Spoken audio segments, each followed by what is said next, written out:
it's Sandy coming to you from Caribbean Beach Pool. I love it over here with the great pirate theme.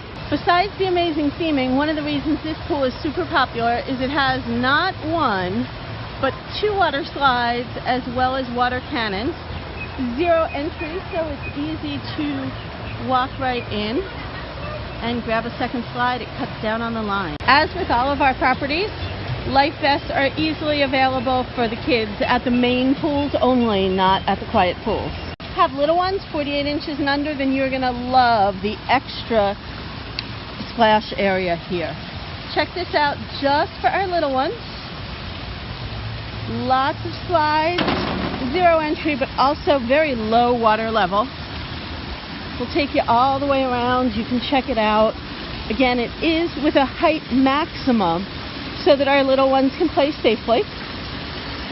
The only thing that I warn you about, we'll take you over to see, beware of the dunk tank.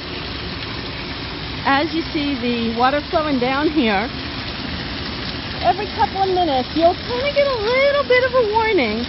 But if you look up top, you see that big barrel?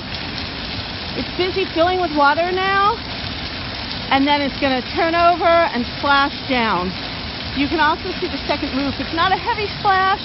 It is a little loud though, and it is quite a bit of water. If you'd like to learn about the features at Caribbean Beach or any other Walt Disney property, give us a call, 877-EASY-DIZ-EASY, 877-393-4739. Here it goes. Here comes the John. Bend down.